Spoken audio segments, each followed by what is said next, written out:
तो भाई इस मैच के आधे वक्त तक जो जो राजस्थान ने चाहा वो हुआ। उन्होंने चाहा कि हम टॉस जीत जाएं, वो जीते। उन्होंने चाहा कि हम बाद में बैटिंग करें, वो बैटिंग बाद में करने लगे। उन्होंने चाहा कि ट्रेविस हेड जल्दी आउट हो जाए, ना भी जल्दी आउट हो तो बहुत ज्यादा तेज ना मार पाए, वो भी हुआ। अभिषेक जल्दी आउट हो जाए, वो भी हुआ। क्लासन उस तरीके से नहीं खेल पाया, माकरम ना कर पाया। अच्छा, जो जो राजस्थान की टीम सोच सकती थी वो मैच तकरीबन इस मैच के जब तक वो बल्लेबाजी करने नहीं उतरे थे तब तक होता रहा। सारी चीजें राजस्थान के हिसाब से चलती गई, लेकिन उसके बाद जो हुआ वो एक तस्वीर के माध्यम से आप लोगों के सामने रख रहा हूं। ऐसी चीज मतलब जिससे आप सीधे तौर पर बोलोगे कि अपने पैर पर खुद कुल्हाड़ी मारना। लोग पैर पे कुल्हाड़ी मारते हैं, इन्होंने कुल्हाड़ी पर पैर मार लिया। क्योंकि अगर आप इस टीम की बल्लेबाजी देखोगे, मुझे बता दो कि कौन सा बैटर ऐसा है जिसको लेकर के आप बोलोगे हेटमायर का विकेट आपको लगेगा क्या ऐसा? पता नहीं, मुझे नहीं पता। क्योंकि संजू सैमसन का विकेट देख लो, यशस्वी जायसवाल का विकेट देख लो, रियान पराग का विकेट देख लो, ये तीन नाम बटलर के जाने के बाद इन तीन नामों के इर्द गिर्द ये पूरी की पूरी टीम ट्रैवल कर रही थी। लेकिन इन तीनों ने इस बड़े दिन पर डिसअपॉइंट किया। यशस्वी जायसवाल के फिर भी रन आए, लेकिन 21 बॉल पे 42 रन। 200 के स्ट्राइक रेट की जरूरत नहीं थी आज। आज 200 का स्ट्राइक रेट चाहिए ही नहीं था। आज आपकी एक बड़ी पारी चाहिए थी। आज आपके 100 रन चाहिए थे कि भाई फिनिश करो आप पूरी तरीके से गेम को। आज आपको वहां पर कोई खड़े रहने वाला चाहिए था। जब आपने देख लिया कि कोल कॉडमोर आउट हो चुका है और उसके बाद संजू के बीते कुछ मैचेस में रन्स नहीं आए, चेन्नई में संजू का जो स्टार्ट है वो और ज्यादा खराब है, तो कहीं ना कहीं अगर आपके बल्ले से रन्स आ रहे थे तो थोड़ा सा आपको रुक जाना चाहिए था। वैसे भी आप बहुत तेज जा रहे थे। इस मैच में इतनी तेज जाने का मतलब नहीं था कि आप लगातार रन उस तरीके से स्कोर करो, क्योंकि आपको 225 रन थोड़ी बनाने हैं, 225 बनाने हैं क्या, 176 बनाने हैं आपको। और 176 के लिए आपको 200 का स्ट्राइक रेट नहीं चाहिए। क्या करोगे? नेट रन रेट बढ़ा लोगे? अब क्या करोगे आप? पॉइंट्स टेबल में और ऊपर चले जाओगे? पॉइंट्स टेबल तो अब मायने नहीं रखता। आपको ये मैच जीतना था, ये एक एलिमिनेटर गेम है। और इसमें उस तरह के माइंडसेट की बहुत ज्यादा जरूरत है कि मैं तेज खेलूं। अगर 225 उन्होंने बनाए होते आप बिल्कुल तेज खेलते, 200 के स्ट्राइक रेट पर कोई सवाल खड़े नहीं करता। लेकिन 176 बनाने के लिए 200 का स्ट्राइक रेट नहीं चाहिए बॉस। 176 बनाने के लिए आपका खड़ा रहना वहां पर जरूरी है। आप 160 के स्ट्राइक रेट से भी जाते, 150 के स्ट्राइक रेट से भी जाते, तो भी आप 176 रन बना लेते। लेकिन वहां पर यशस्वी जायसवाल इस पूरे सीजन एक उनका 100 अगर आप छोड़ दो तो ऐसी उनकी कई पारियां आई हैं, लेकिन इन पारियों ने हर बार क्या राजस्थान को जिताया है? नहीं। और हर बार की बात करनी भी क्यों है?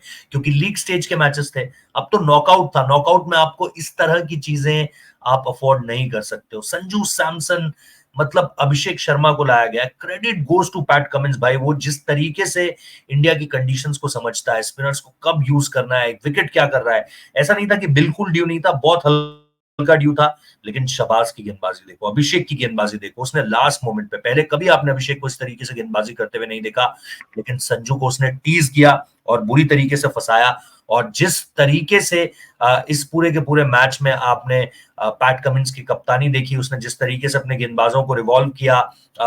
भुवनेश्वर कुमार थोड़े से एक्सपेंसिव हुए तो खुद आए, कॉडमोर को आउट किया। उसके बाद अगर आप देख लो जिस तरीके से गेंदबाजी यूज की है, मतलब अमेजिंग यहाँ पर। और खास तौर पर जैसा मैं कह रहा हूँ कि राजस्थान ने जो जो चाहा वो हुआ। अगर आप देखें, ट्रेविस हेड 121 के स्ट्राइक रेट से खेला। अभिषेक शर्मा को अगर आप देखें तो यहाँ पर अभिषेक शर्मा का चलो 240 का स्ट्राइक रेट था, लेकिन 12 रन बनाया अभिषेक शर्मा ने सिर्फ। उसके अलावा अगर आप त्रिपाठी को अगर आप देखोगे, 15 बॉल पे 37 रन बनाए त्रिपाठी ने। और उसमें भी अगर आप देखोगे, माकरम 1 रन, क्लासन 50 रन 34 गेंद पर। ठीक है, क्लासन की पारी आई, लेकिन उस तरह के स्ट्राइक रेट के साथ बहुत ज्यादा नहीं, 147 का स्ट्राइक रेट।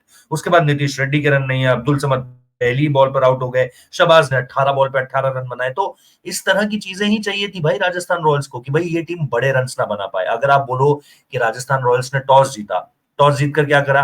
पहले गेंदबाजी चुनी।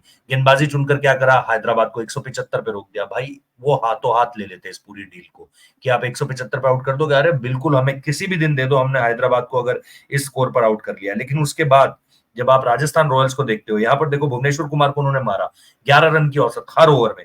लेकिन उसके बाद पैट कमिंस 2.3 ओवर्स जब मैं ये कर रहा हूं, 17 रन। उसके अलावा अगर आप देखोगे, नटराजन ने एक ओवर में 7 रन दिए, जयदेव उनाडकट ने एक ओवर में 5 रन दिए, शबाज इंपैक्ट प्लेयर के रूप में आया था, 4 ओवर 23 रन दिए। ये जो 8 ओवर आप देखोगे तो आपको मिलेंगे 8 ओवर में 47 रन और 5 विकेट। ये सबसे बड़ी बात है। और 5 विकेट में से भी नीचे के बल्लेबाज नहीं है। अगर आप देखोगे, शहबाज ने यशस्वी को आउट किया, अभिषेक ने सैमसन को आउट किया, रियान पराग ने शहबाज को आउट किया, ध्रुव जुरैल, अश्विन, अगर आप देखोगे अश्विन को शहबाज ने आउट किया, और हेटमायर को अभिषेक शर्मा ने बोल्ड कर दिया। तो इस पूरी की पूरी पारी में जब आप देखते हो तो भाई ये इस टीम ने अपने अपने ये जो मैच है इसको इसको गवाया है पूरी तरीके से।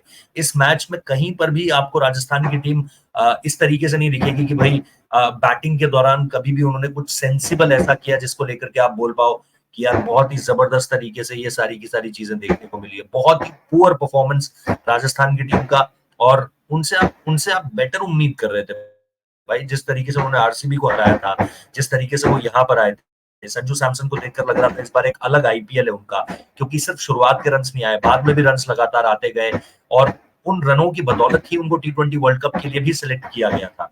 लेकिन उस सिलेक्शन के बाद अगर आप देखोगे तो लगातार परफॉर्मेंस नीचे ही रही है। पिछले 5-6 मैचेस में आप देख लो, बड़ा बुरा हाल रहा है एज अ बैटर उनका भी।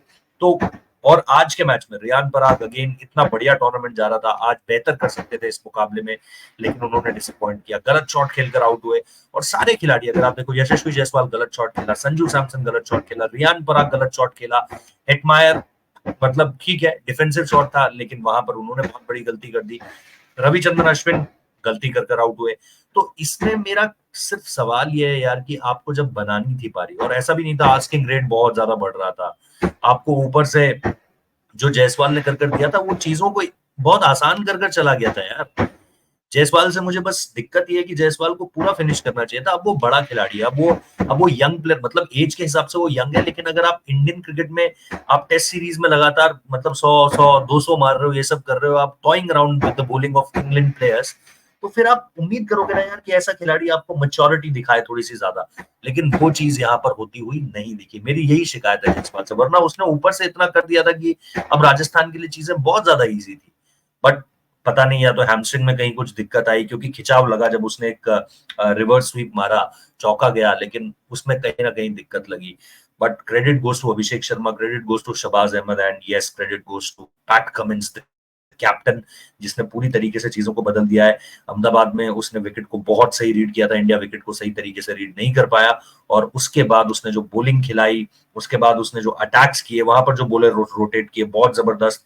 यहाँ पर अगेन बैटिंग से लेट डाउन किया था सनराइजर्स हैदराबाद के बैटर्स ने, और लगातार अब 2 गेम हो चुके हैं जहां पर केकेआर के अगेंस्ट उन्होंने लेट डाउन किया, यहाँ पर उन्होंने लेट डाउन किया, और अब फाइनल में जाने से पहले केकेआर के अगेंस्ट बड़ी चुनौती होगी, क्योंकि लॉ ऑफ एवरेजेस काम करेगा या नहीं, ऊपर से विस्फोटक तरीके से इनके बैटर्स बोल गए, तो बड़ा जबरदस्त होने वाला है पूरा का पूरा मुकाबला। खैर, इस पूरी जीत का अगर सेहरा किसी को पहनाया जाना चाहिए तो वो 2 बॉलर्स हैं सनराइजर्स हैदराबाद के, एक का नाम है शहबाज अहमद, दूसरे का नाम है अभिषेक शर्मा। और अगर आप इन सब के पीछे की सोच, हम महेंद्र सिंह धोनी का बहुत जिक्र करते हैं कि धोनी जिस तरीके से स्पिन से पूरा मैच बदल देते थे, चेन्नई का ही विकेट था, एक दूसरा कप्तान, बाहर का कप्तान, जिसने चेन्नई के विकेट को उस तरीके से पढ़ा जिस तरीके से किसी जमाने में महेंद्र सिंह धोनी पढ़ा करते थे। तुलना नहीं कर रहा हूं, लेकिन कहीं ना कहीं अपने स्पिनर्स को जिस तरीके से यूज किया वो बहुत ही एग्जेम्पलरी था। तो कंग्रेचुलेशन टू एसआरएच, बहुत जबरदस्त जीत है आप लोगों की, और मजा आएगा, अब मजा आएगा। अब 2 वो माइंडसेट वाली टीम है, Kolkata different mindset, beast mindset, यहाँ पर एक ऐसी टीम है again different mindset, beast mindset. तो यहाँ गंभीर आए, वहां पैट कमिंस आए, चीजें पूरी तरीके से बदल गई हैं। लेट्स सी, फाइनल बहुत जबरदस्त होने वाला है। इस वीडियो को देखने के लिए बहुत बहुत शुक्रिया।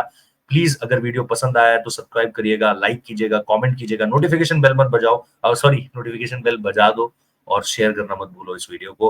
कमेंट बॉक्स में बताओ आपको क्या लगता है, टर्निंग पॉइंट क्या था, गलती किसकी थी। संजू सैमसन का विकेट टर्निंग पॉइंट था मेरे लिहाज से, बाकी आप बताना, रियान पराग का विकेट भी हो सकता है।